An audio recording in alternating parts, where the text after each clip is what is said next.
We often think of leadership as this fixed title, right? A spot on an org chart. But what if it's not a destination at all? What if it's really this dynamic, personal journey of constant growth? Well, in this explainer, we're going to map out that exact journey and explore the playbook for how modern leaders grow themselves to inspire everyone around them. Let's get into it. First things first, it's so important to get this one thing straight. Leadership isn't just one single thing.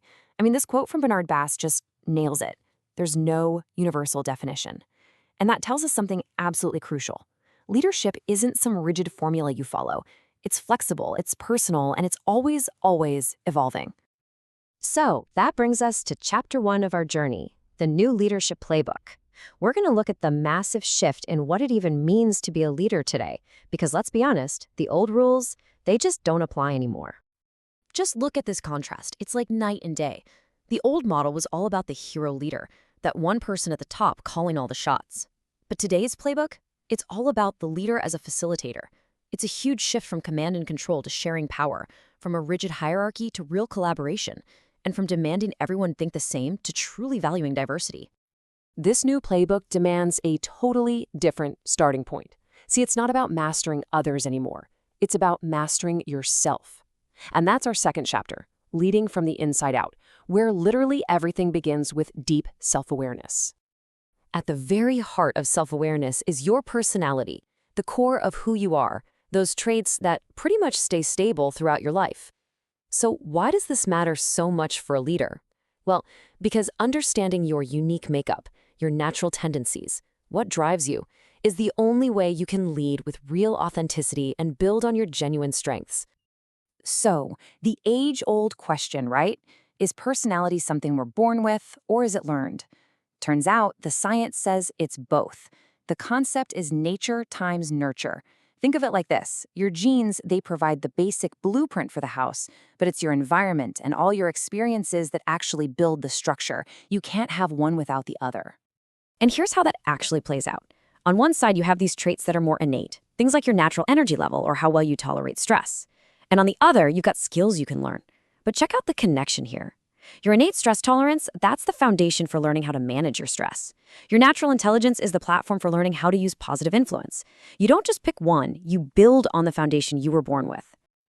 Okay, so once we understand ourselves a bit better, the next stage of the journey is committing to growth. And this requires a major shift in how we think about what professional development actually is. In the past, professional development was often treated like a Band-Aid, right? It was something you only did if you were struggling. But the modern view is completely different. Growth is now central to professional life. It's not some add-on for a few people. It's a core responsibility for everyone. Continuous improvement is the name of the game now. And this kind of growth isn't just random. It's a deliberate, continuous cycle. You start by assessing what you need, then you create a plan to get there. After you put that plan into action, you step back and evaluate what worked. The key here is that it never, ever stops. This simple framework is how you take real ownership of your development. So, you've worked on yourself, you're committed to growth, now what? Well, the next chapter is all about turning that internal work into external influence. How do you actually persuade others and lead them through change effectively? This quote just perfectly captures the spirit of modern influence. It's such a powerful reminder that leadership isn't about being the hero or taking the spotlight. Real, lasting change happens when you empower other people and focus on the collective goal, not on who gets the credit. So, how do you persuade people effectively? There are a few key lessons here. First, you can't force change on people. They have to be ready for it.